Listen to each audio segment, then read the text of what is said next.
কুয়েটে ছাত্র রাজনীতি বন্ধের দাবিতে দফায় দফায় সংঘর্ষের পর ৬ দফা দাবি নিয়ে এখনও মাঠে সাধারণ শিক্ষার্থীরা, যেখানে হামলার ঘটনায় অভিযোগের তীর ছাত্রদলের বিরুদ্ধে।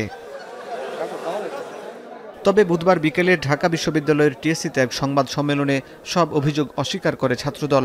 বলছে, কোনো তথ্য প্রমাণ ছাড়াই জড়ানো হচ্ছে তাদের। সাধারণ শিক্ষার্থীদের ব্যানারে শিবিরের গুপ্ত কর্মী ও ক্যাম্পাসে থেকে যাওয়া ছাত্রলীগের কর্মীরাই শিক্ষার্থীদের উপর হামলা করেছে।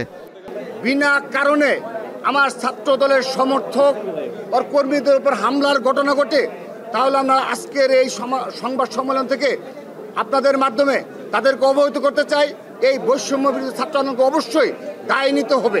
সাধারণ শিক্ষার্থীদের কাছে বাংলাদেশ জাতীয়তাবাদী ছাত্র দলের রাজনীতিকে দোষারোপ করতে বৈষম্য বিরোধী ছাত্র আন্দোলনের কথিত কিছু শিক্ষার্থী এবং শিবিরের সন্ত্রাসীরা এই হামলা করেছে। তারপরেও বাংলাদেশ জাতীয়তাবাদী ছাত্র দল গতকালের খুলনা প্রকৌশলী বিশ্ববিদ্যালয়ে যে ঘটনা ঘটেছে সেজন্য আমরা দুঃখ প্রকাশ করছি। তবে আগেই ছাত্রদলের এমন অভিযোগ অস্বীকার করেছে ছাত্র শিবির।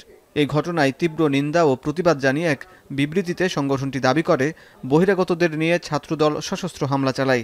গণ অভ্যুত্থান পরবর্তী ছাত্র রাজনীতির ইতিবাচক ধারা তৈরির যে সুযোগ এসেছে, সেই সম্ভাবনাকে নস্যাৎ করতে একটি দল পুনরায় ক্যাম্পাসে দখলদারি ও সন্ত্রাসের রাজনীতি শুরু করেছে বলেও অভিযোগ করে তারা।